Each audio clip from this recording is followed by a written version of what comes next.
It is a pleasure to have you with us today. And on behalf of IBS Gurgaon, I would like to put forward a few questions. Sure.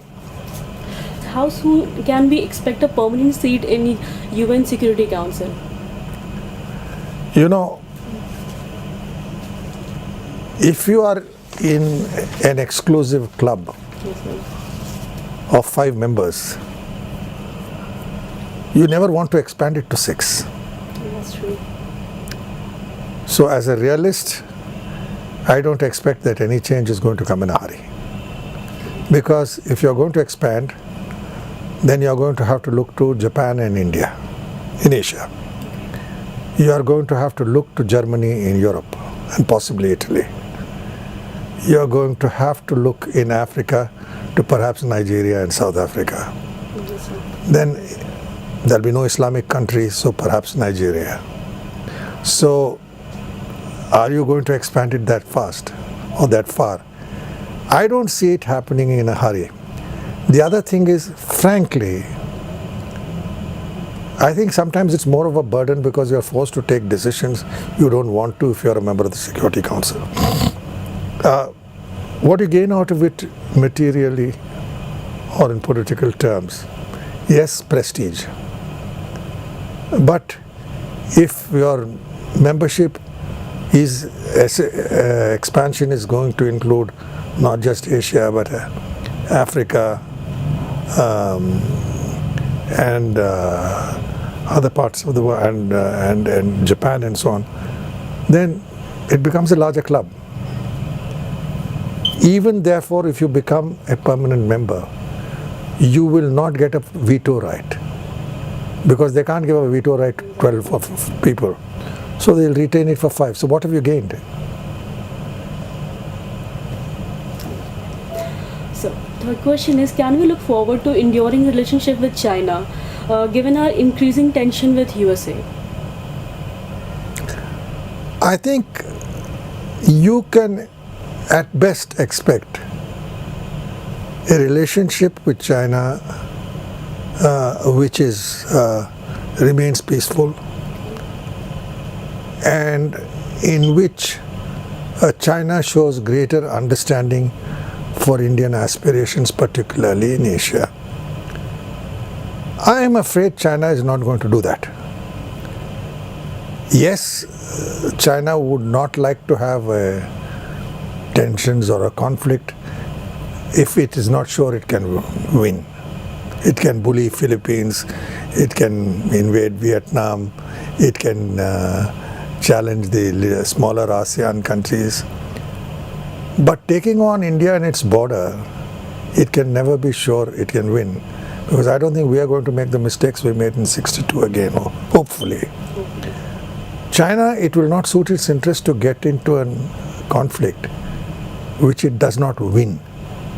It may not lose, but it has to win. And the Chinese are very careful on that issues of prestige. So unless we mess up our internal affairs and there are serious problems, and we increase our defense budget substantially, I believe personally believe that our defense budget has to be increased. It is barely less than 1.6% of GDP, whereas most other countries spend 3% and more. So I hope we correct this, push up defense spending and keep our armed forces equipped.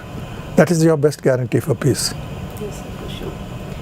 So the next question is, what do you expect as an outcome in the Maldives situation? Look, in the Maldives situation, it's complex now. We'll have to wait what happens to the Supreme Court.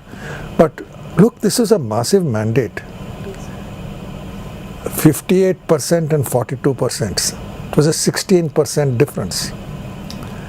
So the will of the people is clear. And if this even assuming something goes wrong with the Supreme Court, can a person who has lost an election like that receive any recognition in the world from that? So I think while the Chinese may have been backing him, China will also have to preserve its self-respect if it seeks to undermine a election or results which are free and fair. So the fifth question is increasing population no more an issue for Indian? I differ from conventional views. Okay. I think moving just above the replacement rate, just above, is all right, 1% and below. Otherwise, in terms of everything from food to education to having a better life, it will be difficult. But I think we are going in the right direction. So the last question is, can we expect any betterment in our relationships with Pakistan being an aggressive neighbor? Can you see me? Yes. With Pakistan, we must remember one thing very clearly. We have no enmity towards the people of Pakistan. We would have no problems with a democratically elected government, provided it is free to take decisions. As long as Pakistan is dominated by the army, which has been defeated and disgraced in war with us and is thirsting for revenge, things are going to remain difficult. We just need to be patient.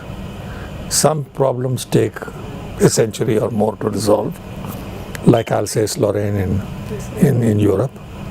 And we'll have to show the patience to deal with it, because their limited military options may be worthwhile but are not decisive. And we'll have to wait till Pakistan's governing structure changes. I personally believe that the pressures for that will grow. Thank you very much, sir, for your enlightening insights with us on international diplomacy. Thank you. Lovely talking to you. Thank you.